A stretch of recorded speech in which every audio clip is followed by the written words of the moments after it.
તો આપણે અભ્યાસ કરીએ છીએ ધોરણ 11 વિષય બાયોલોજી ચેપ્ટર નંબર 12 ખનિજ પોષણ. તો હવે આજનો આપણો ટોપિક છે નાઇટ્રોજનનું જૈવિક સ્થાપન. નાઇટ્રોજનનું જૈવિક સ્થાપન. તો છેલ્લા લેક્ચરોની અંદર આપણે અભ્યાસ કરીએ કે ભાઈ નાઇટ્રોજનનું જૈવિક સ્થાપન છે એ એક નાઇટ્રોજન ચક્રમાં સમાવેશિત પ્રક્રિયા છે, હા કે ના? એટલે નાઇટ્રોજનનું સ્થાપન થાય તો જ ચક્ર આગળ વધે. એના પછી બીજી ઘણી બધી પ્રક્રિયાઓ થાય છે આપણે જોઈ. દાખલા તરીકે એમોનિફિકેશન છે, નાઇટ્રિફિકેશન છે, ડિનાઇટ્રિફિકેશન છે. તો આ બધી નાઇટ્રોજન ચક્રની પ્રક્રિયાઓ છે અને આ બધી એની હિસ્સો છે, બરાબર? તો એમાંની એક પ્રક્રિયા ખાસ અગત્યની જે આપણે જોવાની છે નાઇટ્રોજનનું જૈવિક સ્થાપન.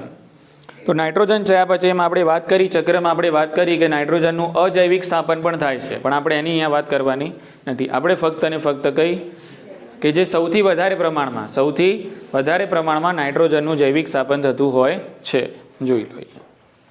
હવે જૈવિક સ્થાપન એટલા માટે થાય છે કે નાઇટ્રોજન છે એનું મોટાભાગના સજીવો છે સીધો ઉપયોગ કરી શકતા નથી. અને આપણે વાત કરી હતી કે નાઇટ્રોજનનો સીધો ઉપયોગ કરવાની સક્ષમતા કેટલાક સૂક્ષ્મ જીવોને આપેલી છે. એટલે આ લોકો જ સીધો ઉપયોગ કરી શકે, મોટાભાગના સજીવો કરી શકતા નથી. એટલે આપણે આમને આપ્યો ટાર્ગેટ. સૂક્ષ્મજીવોને આપણે ટાર્ગેટ આપીએ છીએ કે ભાઈ સૂક્ષ્મજીવો તમારે નાઇટ્રોજન વાતાવરણમાંથી લાવીને અમને આપવાનો, પછી અમે શોષીશું, બાકી અમે ડાયરેક્ટ શોષી શકતા નથી. એટલે આને કહેવાય છે સ્થાપન. ચલો ફરીથી આ પ્રક્રિયા ક્લિયર કરી લઈએ કે આણ્વિક નાઇટ્રોજન છે જે વાતાવરણમાં રહેલો છે, બરાબર કે? અને આ કંઈક આવી રીતે છે એ પણ તમને ખબર છે કે N ટ્રિપલ બોન્ડ N, અને આનું તમે બે એમોનિયાના અણુમાં રૂપાંતરણ કરો છો તો આને સીધી લીટીમાં કહેવાય નાઇટ્રોજનનું સ્થાપન. શું કહેવાય? નાઇટ્રોજનનું સ્થાપન. કારણ કે આમાં સૂક્ષ્મજીવો ઇન્વોલ્વ છે. હવે સૂક્ષ્મજીવો કેમ નાઇટ્રોજનનું સ્થાપન કરી શકે છે તો એની વાત કરીએ. તો આ સૂક્ષ્મજીવો વાતાવરણમાં રહેલા મુક્ત નાઇટ્રોજનનું એમોનિયામાં રૂપાંતરણ કરી શકે છે. એટલે કે એનું સ્થાપન એટલા માટે કરી શકે છે કે આ સૂક્ષ્મજીવોમાં એક વિશિષ્ટ પ્રકારનો ઉત્સેચક છે જેનું નામ છે નાઇટ્રોજીનેઝ. શું નામ છે? નાઇટ્રોજીનેઝ. આ ધ્યાન રાખજો. ઉત્સેચક છે નાઇટ્રોજીનેઝ. આ ઉત્સેચક આપણને સૂક્ષ્મજીવોમાં જોવા મળે છે. ક્લિયર કે? અને એટલા માટે આ સૂક્ષ્મજીવો વાતાવરણમાં રહેલા મુક્ત નાઇટ્રોજનનું સ્થાપન કરીને એમાંથી શું બનાવી શકે છે? એમોનિયા બનાવી શકે છે, બરાબર? એટલે સવાલ કંઈક આવી રીતે MCQ દાખલા તરીકે આવે કે જૈવિક સ્થાપનની નીપજ શું છે? તો જૈવિક સ્થાપનની નીપજ એમોનિયા છે. શું છે? એમોનિયા છે. બોલો, આટલી ખબર પડી? બરાબર. હવે સૂક્ષ્મજીવો કરે છે એ તો ફાઇનલ થઈ ગયું જૈવિક સ્થાપન. ચલો હવે આ સૂક્ષ્મજીવો કયા છે, કોણ છે, આ બધી વાત કરી લઈએ આપણે. તો આ સૂક્ષ્મજીવો ભાઈ મુખ્યત્વે બે પ્રકારના હોઈ શકે છે કે જે સ્થાપનમાં ભાગ લે છે. એક હોય છે મુક્તજીવી અને બીજા હોય છે સહજીવી. મુક્તજીવી સૂક્ષ્મજીવો અને સહજીવી સૂક્ષ્મજીવો. મુક્તજીવી સૂક્ષ્મજીવો એટલે કે ફ્રી લિવિંગ, બરાબર? અને સહજીવી એટલે કે સિમ્બાયોટિક. સહજીવી એટલે કેવા કહેવાય? સિમ્બાયોટિક, કે જે સહજીવન ગુજારે છે, જેની આપણે આગળના મુદ્દાઓમાં પણ ચેપ્ટરોમાં ચર્ચા કરેલી છે, બરાબર? ક્લિયર છે આટલું? કોઈ ડાઉટ? બરાબર. ચલો, મુક્તજીવી નાઇટ્રોજનનું સ્થાપન કરવાવાળા બેક્ટેરિયા પાછા બે અલગ અલગ પ્રકારના. એક જારક, એક કેવા? જારક. તો બીજા કેવા હશે? અજારક. જારક એટલે એરોબિક, અજારક એટલે અનએરોબિક, બરાબર છે? આ બંને મુક્તજીવી જ છે. કેવા? મુક્તજીવી જ. તો જારકની અંદર તમને ઉદાહરણ જે આપેલા છે આપણે એ ઉદાહરણ લખી દેવાના. એઝોબેક્ટર, બરાબર? અને બીજું છે બાઇઝરનિકિયા.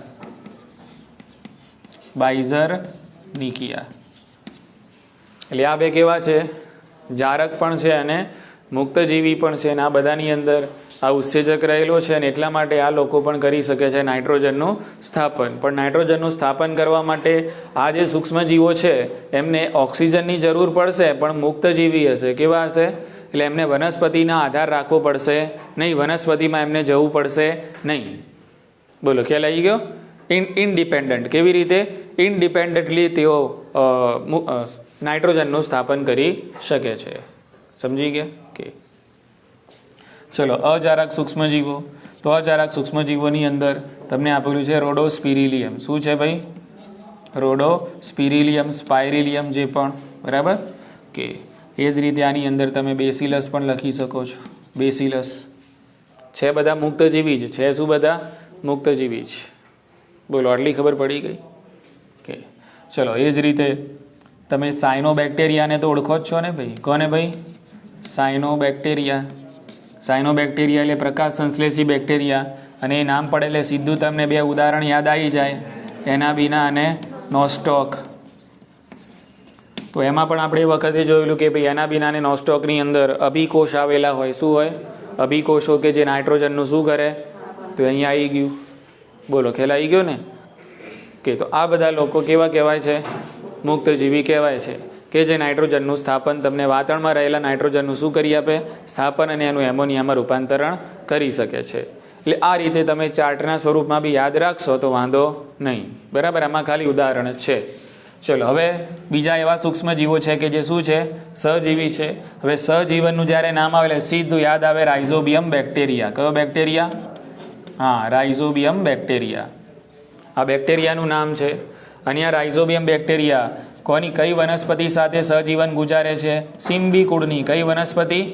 સિમ્બીકુળ. સિમ્બીકુળ એટલે કઠોળ વર્ગની. સિમ્બીકુળની વનસ્પતિના જે મૂળ છે એ મૂળ તમે જો ચેક કરો તો એ મૂળની અંદર આવી નાની નાની તમને શું જોવા મળે? ગાંઠો જોવા મળે છે, જેને મૂળ ગંડિકાઓ તરીકે ઓળખવામાં આવે છે. તો નામે આલી દઈએ આપણે આને શું કહેવાય? મૂળ ગંડિકાઓ. તો સિમ્બીકુળની વનસ્પતિ એટલે કઈ પાછી? એ પણ લખી લઈએ, કઠોળ વર્ગની વનસ્પતિ, બરાબર. અને આ કઠોળ વર્ગની વનસ્પતિ એટલે આને કહેવાય છે લેગ્યુમિનોઝી. શું કહેવાય? લેગ્યુમિનોઝી. પેલી આવી હતી ને ફેબેસી કુળ, આવ્યું હતું આપણે આગળ. હા, બસ, તો એ જ, બરાબર ને. તો એમાં બધા કઠોળ જ હતા ને. એના ઉદાહરણમાં શું હતા? બધી કઠોળ વર્ગની વનસ્પતિ હતી, બરાબર. એટલે લેગ્યુમિનેસી કુળ એટલે કયું કુળ કહેવાય? સિમ્બી કુળ, કઠોળ વર્ગની વનસ્પતિ. બીજું કયું કુળ કહેવાય? ફેબેસી. તો આ બધી આ કુળની વનસ્પતિના મૂળની અંદર તમે અભ્યાસ કરશો તો તમને આવી નાની નાની ગાંઠો જોવા મળશે, જેને મૂળ ગંડિકાઓ કહે છે. અને આ મૂળ ગંડિકાઓમાં રહેતા હોય છે કયા બેક્ટેરિયા? Rhizobium bacteria. બોલો, ખ્યાલ આવી ગયો? અને આ રાઇઝોબિયમ બેક્ટેરિયા પણ ધરાવે છે શું? નાઇટ્રોજિનેજ ઉત્સેચક, અને તમને વાતાવરણમાં રહેલા નાઇટ્રોજનનું સ્થાપન કરીને આપે છે. પણ આમાં સહજીવી એટલા માટે લખીએ છીએ આપણે કારણ કે આમને આ બેક્ટેરિયા જમીનમાં હોય ને તો મુક્તજીવી હોય એટલે સ્થાપન કરી શકે નહીં. જો એમને સ્થાપન કરવું હોય નાઇટ્રોજનનું તો એમને ક્યાં કોનો સહારો લેવો પડે? હા, મૂળમાં જવું જ પડે, બાકી એ નાઇટ્રોજનનું સ્થાપન કરી શકે નહીં. બોલો, ખ્યાલ આવી ગયો? એટલે વનસ્પતિને શું કરીને આપે? નાઇટ્રોજનનું સ્થાપન, અને બદલામાં વનસ્પતિ એમણે રહેવા માટે જગ્યાએ આપે અને પોષણ માટે શર્કરા પણ આપે, બરાબર. એટલે પરસ્પર લાભદાયી જીવન થયું ને, આને સહજીવન કહેવાય. શું કહેવાય આને? સહજીવન. આટલી ખબર પડી તમને કે એના પછી આ મુદ્દાની અંદર તમને આ કુળની વનસ્પતિના ઘણા બધા ઉદાહરણ આપેલા છે. કઠોળ વર્ગના વનસ્પતિના ઉદાહરણ આપણે લખી પણ શકીએ છીએ, બરાબર. દાખલા તરીકે એમાં આપેલું છે આલ્ફા આલ્ફા. શું આપેલું છે? આલ્ફા આલ્ફા છે, બરાબર. પછી વાલ છે, વટાણા છે, કરંજ છે, બરાબર. પછી સ્વીટ ક્લોવર છે, સ્વીટ ક્લોવર છે, ક્લોવર બીન છે, ક્લોવર બીન, બગીચાના વટાણા. તો આ બધા નામ આપ્યા છે. એ બધા ગંગેટી છે, આવું બધું તમને એમાં આપેલું હશે, બરાબર. તો આ બધા નામ ખાલી ઉદાહરણ છે કે આ બધી કઠોળ વર્ગની છે. શું છે? કઠોળ વર્ગની વનસ્પતિ છે, સિમ્બીકુળની વનસ્પતિ છે. અને આ બધી વનસ્પતિની મૂળ ગંડિકાઓમાં તમને શું જોવા મળે? રાઇઝોબિયમ બેક્ટેરિયા સહજીવન ગુજારતા જોવા મળે છે. એવું સમજાયું છે તમને? આટલી ખબર પડી ગઈ? હા કે ના? બરાબર. એટલે આ મુદ્દામાં યાદ ખાલી રાખવાનું છે કે સહજીવી બેક્ટેરિયા કયા? રાઇઝોબિયમ. અને એ પણ તમને કરીને આપે છે નાઇટ્રોજનનું સ્થાપન. હવે શામાં જોવા મળે? તો સિમ્બી કુળમાં. એ કુળના નામ યાદ રાખવાના.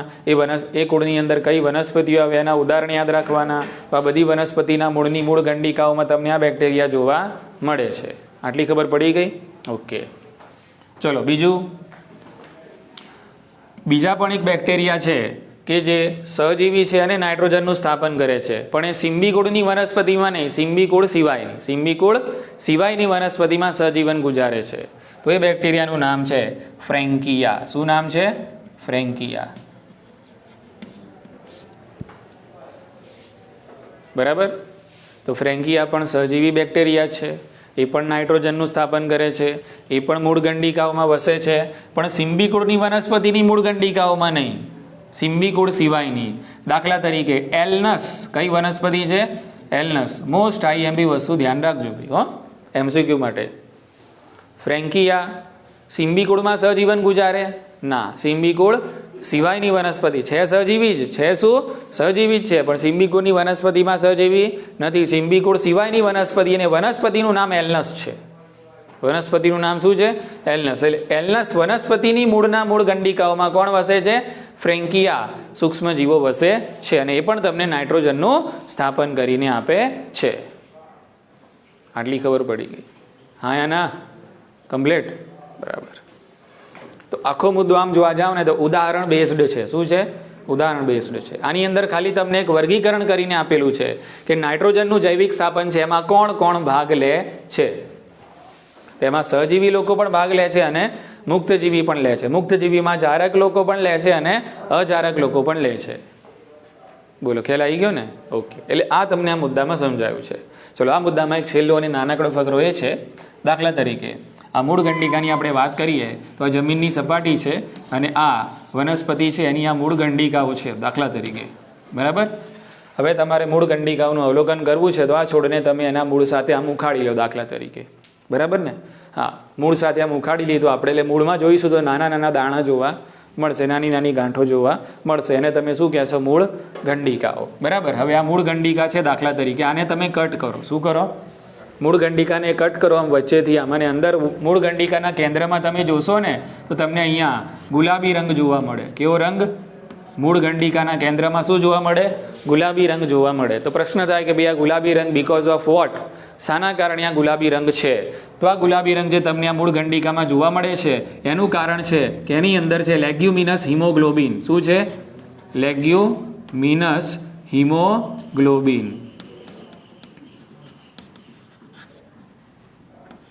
બરાબર. જેને લેગ હિમોગ્લોબિન પણ કહેવાય. શું કહેવાય? Leg haemoglobin. લેગ એચબી એટલે કે લેગ હિમોગ્લોબિન. એટલે સિમ્બિકુળની વનસ્પતિની મૂળ ગંડિકાઓને તમે જ્યારે કટ કરો તો એમાં તમે જુઓ તો તમને કેન્દ્રમાં કયો કલર? ગુલાબી રંગ જોવા મળે છે. તો આ ગુલાબી રંગ શાના કારણે છે? તો મૂળ ગંડિકાઓની અંદર શું રહેલું છે? આ એક પ્રકારનું રંજક દ્રવ્ય છે. શું છે? જે રીતે આપણા શરીરમાં હિમોગ્લોબિન છે ને, એવી રીતે અહીંયા શું છે? લેગ્યુમિનસ હિમોગ્લોબિન. અને એના કારણે એનો રંગ કેવો જોવા મળે છે? ગુલાબી જોવા મળે છે. ના, હિમોગ્લોબિનને લેગ હિમોગ્લોબિન તરીકે પણ ઓળખવામાં આવે છે. બોલો, ખ્યાલ આવી ગયો? હવે આ લેગ હિમોગ્લોબિનનો ઉપયોગ શું છે? કઈ રીતે આખી પ્રક્રિયા સૂક્ષ્મજીવો કઈ રીતે કામ કરીને નાઇટ્રોજનને એમોનિયામાં રૂપાંતરિત કરે છે એ બધું હવે આપણે મૂળ ગંડિકાનું નિર્માણ જોઈશું, એમાં વાત કરીશું.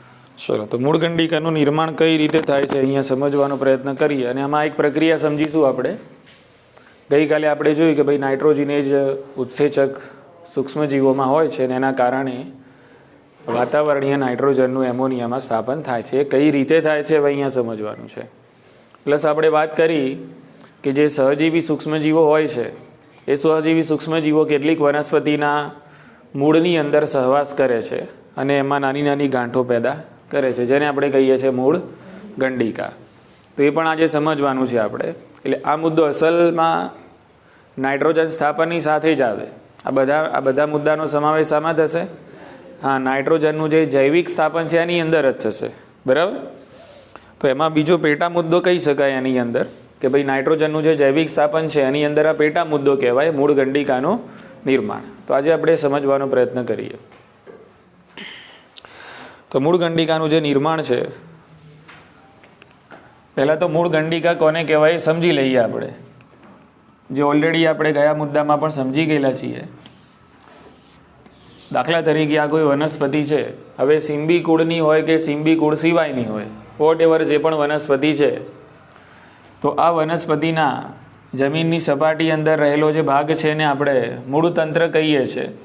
અને આ વનસ્પતિના મૂળતંત્રની અંદર સૂક્ષ્મજીવોના સહવાસને કારણે, સૂક્ષ્મજીવોના વસવાટને કારણે આ વનસ્પતિના મૂળતંત્રની અંદર આવી નાની નાની તમને ગાંઠો જોવા મળે છે. અને આ જે ગાંઠો છે, ગાંઠો એટલે નોડ્સ કહેવાય. ગાંઠો એટલે શું કહેવાય? નોડ્સ. નોડ્સ એટલે ગાંઠો. તો આ જે નાની નાની ગાંઠો જોવા મળે છે આને મૂળ ગંડિકા તરીકે ઓળખવામાં આવે છે. આને આપણે શું કહીશું? મૂળ ગંડિકા. મૂળ ગંડિકાને અંગ્રેજીમાં રૂટ નોડ્યુલ્સ કહેવાય. રૂટ નોડ્યુલ્સ એટલે કે મૂળ ગંડિકાઓ. બોલો, ખ્યાલ આવી ગયો? હવે આ કઈ રીતે બને છે સમજવાનું છે. તો સમજણ બહુ આસાન છે, ધ્યાન રાખો. તો અહીંયા સમજવા માટે આપણને સોયાબીન વનસ્પતિની મૂળ ગંડિકાઓનું નિર્માણ કઈ રીતે થાય છે સમજાવ્યું છે. એટલે કે ઉદાહરણ તરીકે કઈ વનસ્પતિ લીધી છે? સોયાબીન વનસ્પતિ. હવે બહુ આસાનીથી જો આપણે સમજવું હોય તો આપણી બુકની અંદર પણ બહુ સરસ મજાની 4 આકૃતિઓ આપેલી છે અને 1 બાય 1 સ્ટેજ વાઇઝ આપણને એમાં સમજાવવાનો પ્રયત્ન કર્યો છે. તો આપણે જોઈએ, આપણે એ રીતે સમજવાનો પ્રયત્ન કરીએ. આપણે બધાએ જાણીએ છીએ કે ભાઈ મૂળની આપણે અંતઃસંરચના ભણી તો ગયા, અને મૂળની આ જે અંતઃસંરચના ભણી ગયા એની અંદર કંઈક આવી રીતે આપણે જોયું હતું કે મૂળની સૌથી બહારની સપાટીના કોષો, તમે જેને કહો છો અધિસ્તર. કયા કહો છો? મૂળની આંતરિક રચના તમે ભણ્યા, દ્વિદળી મૂળ ભણ્યા કે એકદળી મૂળ ભણ્યા. તો આ બધાની અંદર સૌથી બહારનું સ્તર કયું હતું? અધિસ્તર. પછી શું આવતું? બાહ્યક આવતું, અંતઃસ્તર આવતું, પરિચક્ર આવતું, અને પછી જલવાહક અને અન્નવાહક. આ રીતે આપણે સ્ટેજ જોયેલા છે. હવે નામ જ મૂળ ગંડિકા છે એટલે એનો ઉદ્ભવ મૂળમાં જ થવાનો છે. એટલે આપણે એને સમજવું હોય તો મૂળની જે આંતરિક રચનાનું ખબર હોવી જોઈએ.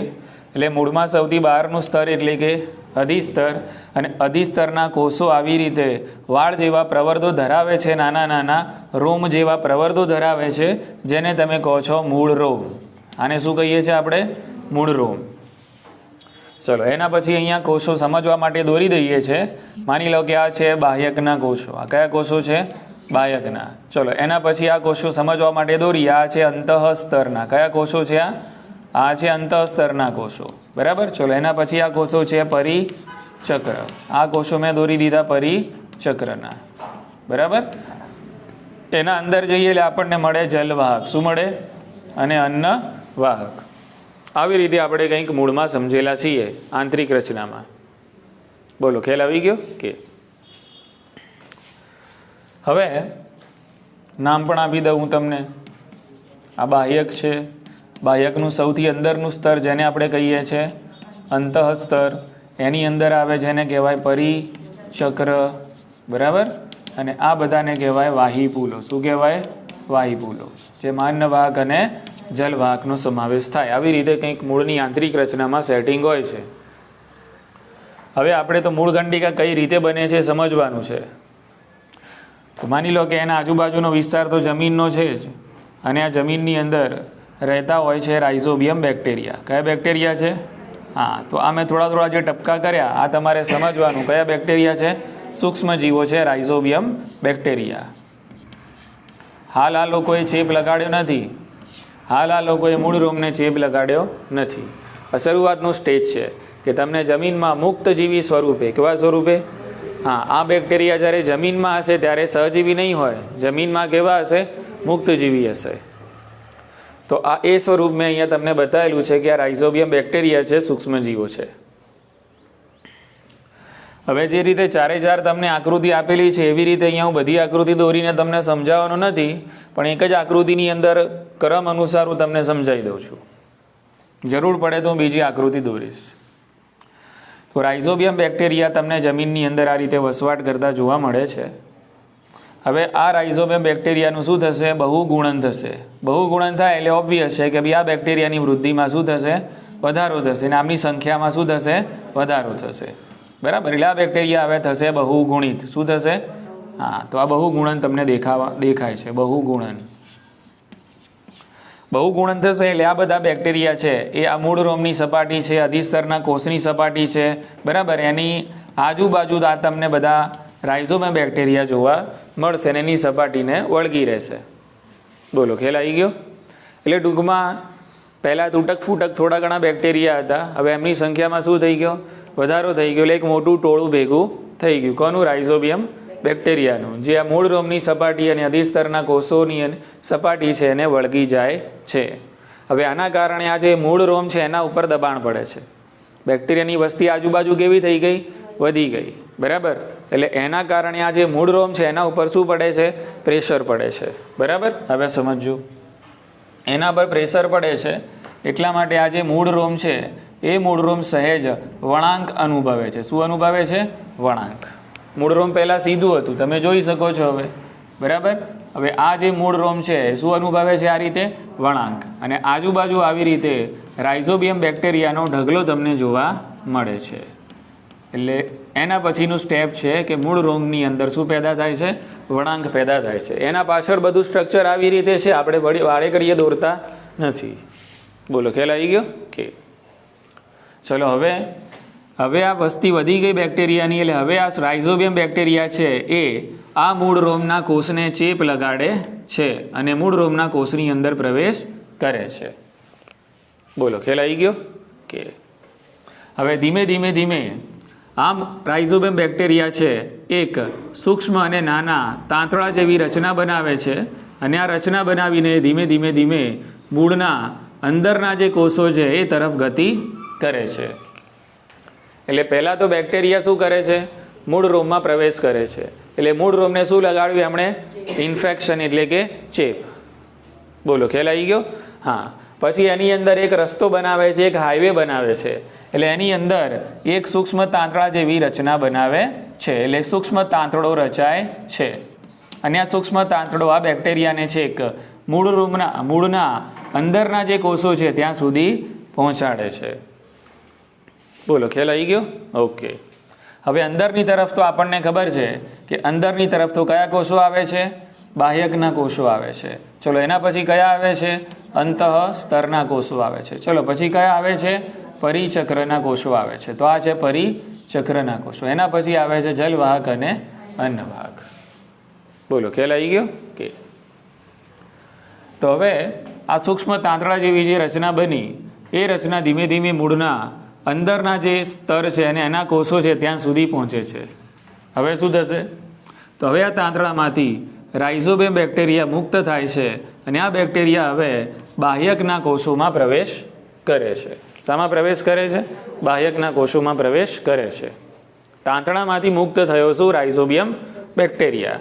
અને એણે પ્રવેશ કર્યો હવે કયા કોષમાં? બાહ્યકના કોષમાં પ્રવેશ કર્યો. આવી જ રીતે આ બેક્ટેરિયા બાહ્યકનું સૌથી અંદરનું સ્તર જેને તમે કહો છો અંતઃ સ્તર એ કોષોમાં પણ પ્રવેશ કરે છે. એવી જ રીતે એના અંદરનું સ્તર જેને તમે કહો છો પરિચક્ર એ કોષોમાં પણ પ્રવેશ કરે છે. ચલો, પ્રવેશ કર્યા પછી શું? તો પ્રવેશ કર્યા પછી આ રાઇઝોબિયમ બેક્ટેરિયા છે એ આ બધા કોષોની જે પ્રકૃતિ છે બદલી નાખે છે. પ્રકૃતિ કેવી કરી નાખે છે? બદલી નાખે છે. બદલી નાખે છે એટલે કઈ રીતે? કે દાખલા તરીકે અહીંયા આ જે કોષો છે એ કોષોની કોષ વિભાજનની જે સ્પીડ છે એ વધારી દેશે. કોષ વિભાજનની સ્પીડ શું કરશે? વધારી દેશે. એટલે આ જે કોષો છે એમાં વિભાજન પ્રેરે છે. એટલે અહીંયા આ કોષોની સંખ્યા છે એની અંદર તમને ખૂબ જ વધારો જોવા મળશે. એટલે બાહ્યકના કોષોની સંખ્યામાં શું થયો? વધારો થયો. એવી રીતે અંતઃસ્તરના કોષોની સંખ્યામાં પણ શું થશે? વધારો થશે. હાલાકી કોષો બનવાની કોઈ સ્પેસ નથી, કોઈ જગ્યા નથી. કોષો ત્યાં સમાઈ શકે એવી કોઈ જગ્યા છે નહીં, તો પછી ગાંઠ જ બને ને? હા કે ના? કોષો નવા બને છે પણ એની કોઈ જગ્યા છે નહીં, તો એ તો પછી સ્ટ્રક્ચર ઉપસી જ આવશે ને આમ. હા કે ના? બરાબર ને? તો એવી રીતે આ રાઇઝોબિયમ બેક્ટેરિયા છે એ આ બાહ્યકના કોષો છે, અંતઃસ્તરના કોષો છે, પરિચક્રના કોષોની અંદર પ્રવેશ કરે છે અને એમની પ્રકૃતિ બદલે છે. અને એમની પ્રકૃતિ બદલીને એમના કોષ વિભાજન છે એને ઉત્પ્રેરિત કરે છે, જેના કારણે આ કોષો ઘણા બધા કોષો પેદા કરે છે. બોલો, ખ્યાલ આવી ગયો? એટલે બાહ્યકના કોષોનો ઢગલો થાય છે, અંતઃસ્તરના કોષોનો ઢગલો થાય છે, આવી રીતે પરિચક્રના કોષોનો ઢગલો થાય છે. પરિચક્રના કોષોની સંખ્યામાં પણ વધારો થાય છે. એટલે મૂળ ગંડિકાના નિર્માણમાં કયા કોષો ભાગ લે છે એવું પૂછાય તો બાહ્યકના પણ છે, અંતઃસ્તરના પણ છે અને પરિચક્રના પણ છે. આ બધા કોષોનું વિભાજન શું થાય છે? પ્રેરાય છે. અને વિભાજન પ્રેરાયું બીકોઝ ઓફ કે આ બધાની અંદર પ્રવેશ કર્યો કયા બેક્ટેરિયાએ? રાઇઝોબિયમ બેક્ટેરિયાએ. બોલો, ખ્યાલ આવી ગયો? ઓકે. એટલે અહીંયા મર્યાદિત કોષો હતા એટલે ગાંઠ જોવા મળતી હતી નહીં, અને હવે બધા કોષોની સંખ્યામાં આટલા ભાગમાં શું થઈ ગયો? વધારો થઈ ગયો. બરાબર? એટલે અહીંયા એક બની ગઈ ગાંઠ જેવી રચના. શું બની ગઈ? હા, અને આના કારણે હવે આ જે છે મૂળ એની જલવાહક અને અન્નવાહક વચ્ચે સ્થપાઈ જશે સંપર્ક. શું સ્થપાઈ જશે? સંપર્ક. બોલો, ખ્યાલ આવી ગયો? એટલે આવી રીતે ગાંઠ બનાવીને એના અન્નવાહક અને જલવાહક એટલે એની જે વાહક પેશીઓ છે એની વચ્ચે સંપર્ક સાધવામાં આવે છે, અને આવી રીતે આખી બની જાય છે મૂળ ગંડિકા. શું બની જાય છે? આખી મૂળ ગંડિકાનું અહીંયા નિર્માણ થઈ ગયું. એટલે અહીંયા મૂળની અંદર ગાંઠ જેવી રચના પેદા થાય છે, અને આને મૂળ ગંડિકા તરીકે ઓળખવામાં આવે છે. બોલો, કોઈ ડાઉટ આમાં? ખ્યાલ આવી ગયો? ઓકે. એટલે તમે જોઈ શકો છો અહીંયા એટલા માટે તમને અહીંયા મૂળની અંદર અમુક જગ્યાઓમાં આવી ગાંઠો ઉપસી આવેલી તમને જોવા મળે છે. એટલે અહીંયા આ ભાગમાં ચેપ લાગે એટલે અંદર બેક્ટેરિયા જાય, અને ત્યાં પછી એટલા ભાગની અંદર કોષોનું વિભાજન શું કરે? પ્રેરે. એટલે અહીંયા ગાંઠ ઉપસી આવે, આને કહેવાય મૂળ ગંડિકા. એટલે આ મૂળ ગંડિકાના કોષોની અંદર વસવાટ કરતા હોય છે રાઇઝોબિયમ બેક્ટેરિયા. બોલો, ખ્યાલ આવી ગયો ને? કે એકવાર ફરી એક્સપ્લેન કરી દઉં તમને, બરાબર રિવિઝન કરી લઈએ આપણે. તો મૂળ ગંડિકાનું નિર્માણ છે. પહેલાં તો મૂળ ગંડિકાની વ્યાખ્યા આપશું આપણે, સોયાબીનનું ઉદાહરણ લઈશું, આકૃતિ છે એનો થોડો અભ્યાસ કરીને એની વાત કરીશું કે મૂળની જે બાહ્ય રચના છે એટલે કે આંતરિક રચના છે એમાં સૌથી બહારના અધિસ્તરના કોષોની સપાટી છે વિસ્તરે છે, રોમ પેદા કરે છે, એને મૂળ રોમ કહીએ છીએ. અને આ જે બહારની સપાટીની આસપાસ જે જમીન વિસ્તાર છે એમાં શું હોય છે? Rhizobium bacteria. તો પહેલું સ્ટેપ એ કે એમનું શું થાય છે? બહુગુણન થાય છે. બહુગુણન થશે એટલે એનું દબાણ પડે છે મૂળ રોમ ઉપર, એટલે મૂળ રોમ શું અનુભવે છે? વળાંક અનુભવે છે. અને ત્યારબાદ આ રાઇઝોબિયમ બેક્ટેરિયા છે, મૂળ રોમ છે એની અંદર પ્રવેશ કરે છે, એને ચેપ લગાડે છે, અને એમાં સૂક્ષ્મ તાંતણા જેવી રચના બનાવીને મૂળના અંદરના કોષો અને સ્તરો સુધી પ્રવેશ કરે છે. તાંતણો બાહ્યક સુધી પહોંચ્યા બાદ એમાંથી રાઇઝોબિયમ બેક્ટેરિયા મુક્ત થાય છે, અને બેક્ટેરિયા બાહ્યકના કોષમાં પ્રવેશ કરે છે. એવી જ રીતે અંતસ્તર અને પરિચક્રના કોષોમાં અનુક્રમે પ્રવેશ કરે છે, અને આ બધા કોષોનું વિભાજન પ્રેરે છે.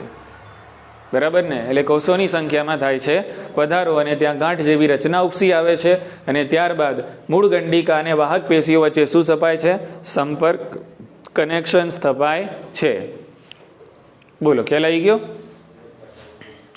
અને આ જે ઉપસી આવેલી જે રચના છે એને મૂળ ગંડિકા તરીકે ઓળખવામાં આવે છે. તો આને કહેવાય છે મૂળ ગંડિકાનું નિર્માણ. કોઈ ડાઉટ? ખ્યાલ આવી ગયો? કે ચલો હવે એકચ્યુઅલ પ્રક્રિયા આપણે સમજવાનો અહીંયા પ્રયત્ન કરીએ કે કઈ રીતે નાઇટ્રોજનનું સ્થાપન એમોનિયાની અંદર આ રાઇઝોબિયમ બેક્ટેરિયા કરી શકે છે. હવે સમજજો, ધ્યાન રાખજો.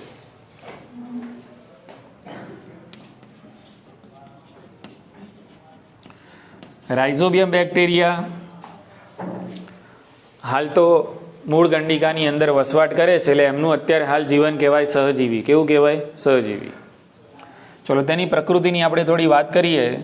રાઇઝોબિયમ છે એની અંદર નાઇટ્રોજીનેજ ઉત્સેચક આવેલો છે. કયો છે? હા, અને એના કારણે લોકો સ્થાપન કરી શકે છે. બરાબર? એ રાઇઝોબિયમ છે એટલે સ્થાપન નથી કરી શકતા. એ સ્થાપન એટલા માટે કરી શકે છે કારણ કે એમની અંદર આ ઉત્સેચક છે. કયો? નાઇટ્રોજીનેઝ. એટલા માટે એ લોકો સ્થાપન કરી શકે છે. ખ્યાલ આવી ગયો? કે હવે આ નાઇટ્રોજીનેજ ઉત્સેચક છે. પહેલાં એ તો તમે યાદ રાખજો, આને સૂક્ષ્મજીવ ના કહી દેતા તમે કે ભાઈ રાઇઝોબિયમ સૂક્ષ્મજીવ છે, પણ નાઇટ્રોજીનેજ એની અંદર આવેલું શું છે? ઉત્સેચક છે. બીજું, નાઇટ્રોજીનેજ ઉત્સેચક છે એટલે શાનો બનેલો હશે? ઓબ્વિયસ, પ્રોટીનનો, કારણ કે બધા ઉત્સેચકો પ્રોટીનના બનેલા હોય છે. ઇઝી. ચલો બીજું, હવે પ્રોટીન તો નાઇટ્રોજીનેજ ઉત્સેચક પ્રોટીન તો છે, પણ એની અંદર કયા ખનિજ તત્વો જોવા મળે છે?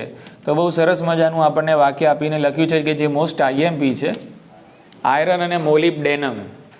એટલે નાઇટ્રોજીનેજ કયા પ્રકારનું પ્રોટીન છે એવું પૂછાય તો તમે જવાબ આપજો, એ આયરન અને મોલિબ્ડેનમ સમાવેશિત પ્રોટીન છે. કેવું છે?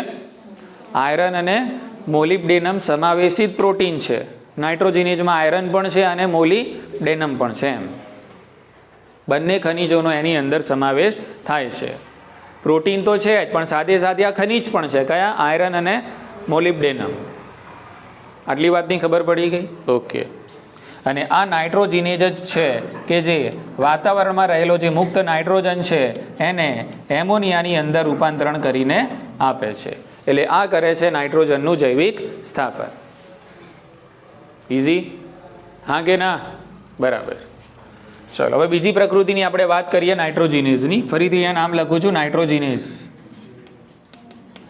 હવે આ કોન્સેપ્ટ અહીંયા સમજવાનો છે, ધ્યાન રાખો.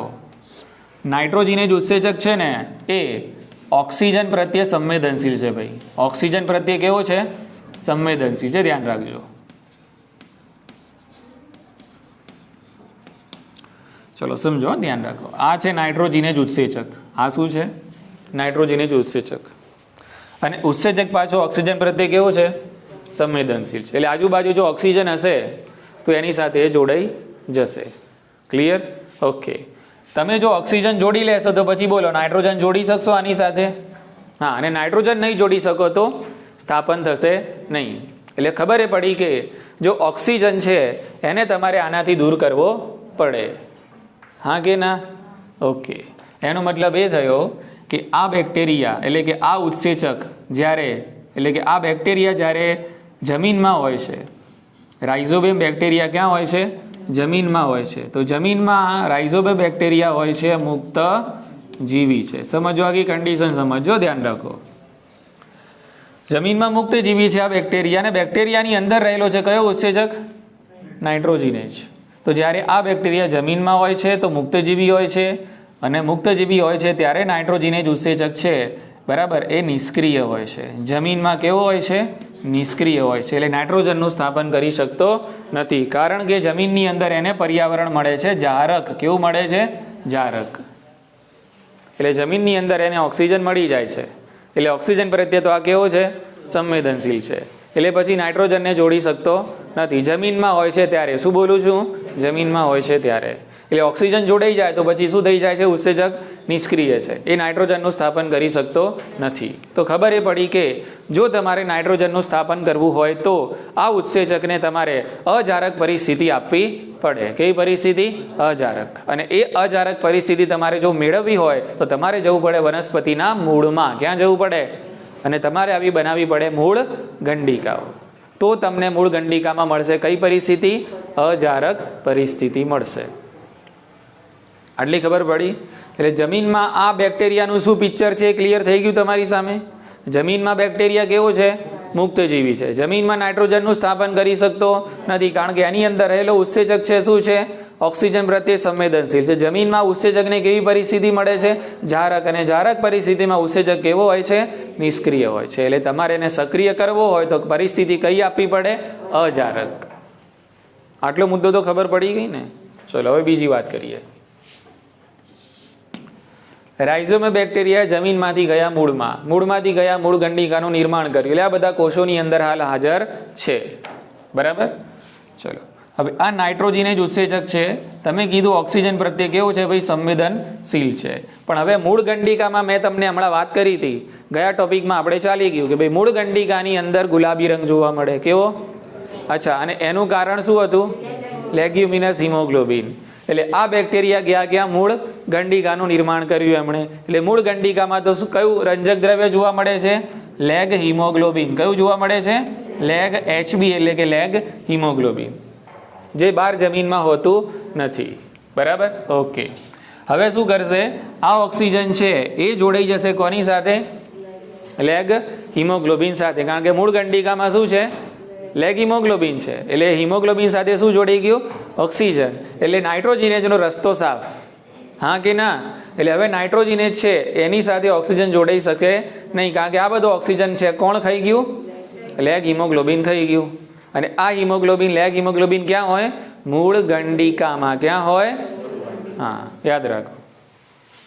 બરાબર ને? એટલે એને ઓક્સિજનનો જો વ્યવહાર કરવો હોય તો એને ક્યાં જવું પડે? વનસ્પતિના મૂળમાં સહવાસ કરવો પડે. અને મૂળ ગંડિકામાં એને જોવા મળે લેગ હિમોગ્લોબિન. અને લેગ હિમોગ્લોબિન બધો ઓક્સિજન શું કરશે? લઈ લેશે. અને આ નાઇટ્રોજીનેઝ ઉત્સેચકને કઈ પરિસ્થિતિ મળે છે હવે? અજારક. બોલો, ખ્યાલ આવી ગયો? એટલે મૂળમાં આ બેક્ટેરિયા, આપણે જેને રાઇઝોબિયમ કહીએ છીએ, મૂળમાં આ બેક્ટેરિયા કેવા હોય છે? સહજીવી છે. સમજણ પડી ને? અને જમીનમાં કેવા છે? મુક્તજીવી છે. જમીનમાં એના નાઇટ્રોજીનેઝ ઉત્સેચકને કઈ પરિસ્થિતિ મળે છે? જારક. અને મૂળમાં કેવી મળે છે? અને અજારક કેમ મળી? કારણ કે મૂળ ગંડિકામાં શું છે? Leg haemoglobin. અને ઓક્સિજન સાથે જોડાઈ જાય છે, અને એટલા માટે નાઇટ્રોજીનેઝ ઉત્સેચકને હવે ઓક્સિજનની ચિંતા છે નહીં. એટલે હવે ઓક્સિજન છે નહીં. એટલે હવે કોની સાથે જોડાઈ શકશે? નાઇટ્રોજન સાથે જોડાઈ શકે છે. એટલે અજારક પરિસ્થિતિ આપો તો હવે આ ઉત્સેચક બની ગયો તમારો સક્રિય. શું બની ગયો? સક્રિય. અને હવે આ કોની સાથે જોડાઈ શકે છે? નાઇટ્રોજન, આણ્વિક નાઇટ્રોજન સાથે જોડાઈ શકે છે. સેટ મુદ્દો, આખો મામલો ક્લિયર થઈ ગયો ને? કોઈ ડાઉટ છે આમાં? વિધાન વિધાન આરની અંદર આના ઘણા બધા એંગલ પ્રશ્નો પૂછાય છે, એટલે આપણને કોન્સેપ્ટ ક્લિયર હોવો જોઈએ મગજમાં. ક્લિયર કે સહજીવી પરિસ્થિતિમાં કયું પિક્ચર છે અને મુક્ત જેવી પરિસ્થિતિમાં શું પિક્ચર છે, કેમ એને સહજીવી બનવું પડે છે. બરાબર ને? કે એક આ મુદ્દો યાદ રાખવાનો કે ભાઈ લેગ હિમોગ્લોબિન મૂળ ગંડિકામાં હોય છે, જે ઓક્સિજન છે એના પ્રત્યે, એટલે ઓક્સિજન છે એની સાથે જોડાઈ જાય છે, એટલે નાઇટ્રોજનિયતને ઓક્સિજનની ચિંતા રહેતી નથી. ચલો હવે આગળ વધીએ આપણે. આ છે તમારો આણ્વિક નાઇટ્રોજન. શું છે? આણ્વિક નાઇટ્રોજન. હવે માની લઈએ આપણે કે નાઇટ્રોજનેજ સક્રિય થઈ ગયો છે, સહજીવી થઈ ગયું છે, અને કઈ પરિસ્થિતિ મળી? અજારક પરિસ્થિતિ મળી. બરાબર, અહીંયા અજારક નામ પણ લખી દઉં છું. અજારક પરિસ્થિતિ અને મળી પણ ગઈ. હવે ચાલુ કરીએ આપણે નાઇટ્રોજનનું સ્થાપન. બોલો, ખ્યાલ આવી ગયો? કે ચલો હવે નાઇટ્રોજન છે. હવે આ જે નાઇટ્રોજિનેજ છે એની સાથે શું જોડાશે? નાઇટ્રોજન. આ નાઇટ્રોજિનેજ ઉત્સેચક છે, એની સાથે જોડાશે નાઇટ્રોજન, આણ્વિક નાઇટ્રોજન. ચલો બરાબર. હવે એની સાથે સાથે આપણે 8H+ નો ઉપયોગ કરીએ છીએ. એટલે કેટલા હાઇડ્રોજન? 8 હાઇડ્રોજન. જે સમીકરણ આપેલું છે સમજીએ અહીંયા. બરાબર, 8 હાઇડ્રોજનનો ઉપયોગ થાય છે. સાથે સાથે આમાં તમે કેટલા એટીપી?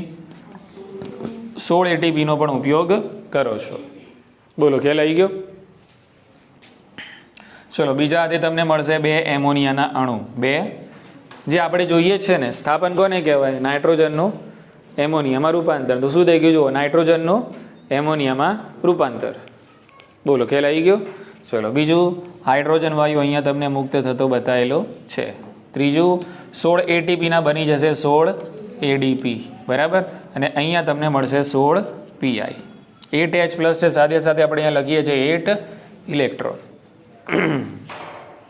કારણ કે રિડક્શન થવાનું છે. શું થવાનું છે? હા, ઇલેક્ટ્રોન લેવા તો પડશે જ ને.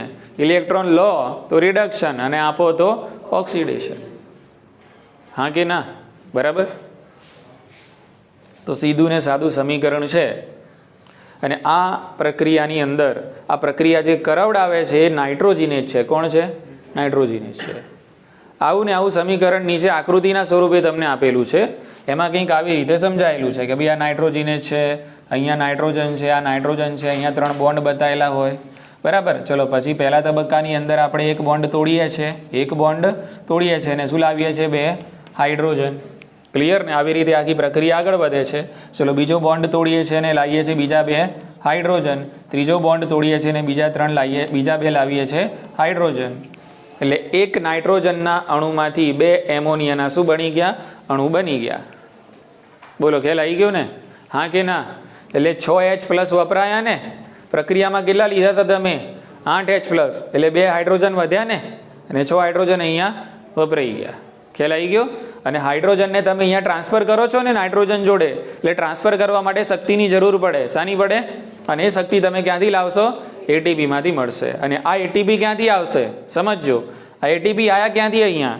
તો આ બધા કોષોની અંદર થતી હોય છે ચયાપચયિક પ્રક્રિયાઓ, અને ચયાપચયિક પ્રક્રિયાઓમાં પેદા થાય છે એટીપી, અને એ એટીપીનો ઉપયોગ તમે આની અંદર કરી શકો છો. સમજાયું કે નહીં? એટલે તમારે નાઇટ્રોજનનું સ્થાપન કરવું હોય ને તો તમારે એક તો જોઈએ નાઇટ્રોજિનેજ ઉત્સેચક. શું જોઈએ? બરાબર. બીજા જોઈએ તમારે એટીપી, અને ત્રીજા તમારે જોઈએ રિડક્શન પ્રેરક ઘટકો. શું જોઈએ? જે તમને શું કરી આપે?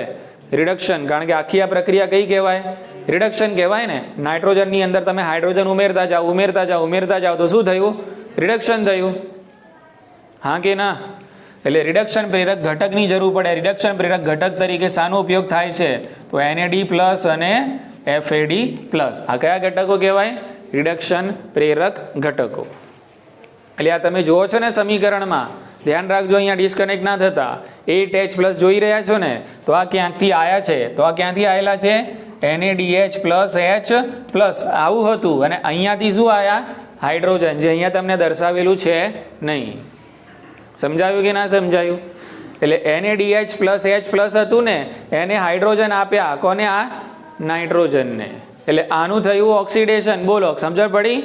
NaDH પ્લસ H પ્લસ એ પોતાના હાઇડ્રોજન આપ્યા, પોતાને ઇલેક્ટ્રોન આપ્યા, એટલે એનું શું થયું? હા, અને ઓને લીધા તો આનું શું થયું? રિડક્શન. બોલો સમજાયું? હા કે ના? તો આવી રીતે આ પ્રક્રિયા આખી આગળ વધે છે અને આણ્વિક નાઇટ્રોજનનું છેલ્લે 2 એમોનિયાના અણુમાં રૂપાંતરણ થાય છે. અને આ બધી પ્રક્રિયામાં પછી છેલ્લે છૂટો પડી જશે કયો ઉત્સેચક? નાઇટ્રોજન જ ઉત્સેચક છે, છૂટો પડી જશે. કારણ કે ઉત્સેચકની પ્રકૃતિ છે, આપણે જાણીએ છીએ કે ભાઈ ઉત્સેચક છે એ પ્રક્રિયામાં વપરાતો નથી, પણ પ્રક્રિયાના વેગમાં અને દરમાં વધારો કરે છે. એટલે ઉત્સેચક તો નાયા ધોઈને પછી સીધું બહાર નીકળી જશે, એ વપરાશે નહીં. એનું કામ હતું એણે પૂરું કરી દીધું. એનું કામ શું હતું? આણ્વિક નાઇટ્રોજનનું એમોનિયામાં સ્થાપન કરવાનું. એ પૂરું થઈ ગયું, એટલે એનું કામ પૂરું. હવે એ બીજા નાઇટ્રોજન જોડે જશે. ખ્યાલ આવી ગયો? બોલો કોઈ કચાશ આમાં? ખ્યાલ આવી ગયો તમને? ચલો, તો આના ઉપરથી કદાચ તમને સવાલ આવે કે ભાઈ એક એમોનિયાના અણુમાં કેટલા એટીપી વપરાય? 8 એટીપી વપરાય ને ભાઈ. આ કેટલા બને છે જુઓ? 2 બને છે. તો તમને મેં શું પૂછ્યું? નાઇટ્રોજન સ્થાપનની અંદર એક એમોનિયાના અણુનું નિર્માણ કરવા માટે 8 એટીપી વપરાય. એવી રીતે ગણતરીમાં ગમે તેટલા એમોનિયા પૂછ્યા હોય તમને, દાખલા તરીકે પૂછી લે કે 10 એમોનિયાના અણુમાં કેટલા એટીપી વપરાય? 16 × 5 80. બોલો ખ્યાલ આવી ગયો ને? તો 80 એટીપી વપરાતા હોય છે. એટલે આ બાજુ બનાવી દેવાના તમારે એટલા જ એડીપી અને એટલા જ પીઆઈ. ખ્યાલ આવી ગયો ને? આમાં કઈ વસ્તુનો ક્યાં ઉપયોગ થાય છે એ સમજવું અગત્યનું છે. નાઇટ્રોજન એ જ ઉત્સેચક છે, પ્રક્રિયાના દરમાં વધારો કરશે. નાઇટ્રોજન એની સાથે જોડાશે, પછી 1 to 1 શું આવતા જશે? હાઇડ્રોજન. અને આવશે ક્યાંથી? NAD FAD માંથી આવતા હશે, બરાબર? એટલે રિડક્શન. હવે પહોંચાડશે કોણ? એના માટે તાકાત જોઈએ. તાકાત ક્યાંથી આવશે? એટીપી માંથી આવશે. સિમ્પલ હિસાબ છે. એટલે 3 વાર રિડક્શન થયું. કેટલી વાર? 3 વાર રિડક્શન થયું. પહેલી વાર થયું એટલે 2 H જોડાયા, બીજી વાર થયું બીજા 2 હાઇડ્રોજન જોડાયા, ત્રીજી વાર થયું એટલે ત્રીજા 2 હાઇડ્રોજન જોડાયા. એટલે કેટલી વાર થયું? 3 વાર રિડક્શનની પ્રક્રિયા થઈ. ત્યારે જઈને એક આણ્વિક નાઇટ્રોજનમાંથી 2 એમોનિયાના અણુ તૈયાર થઈ ગયા.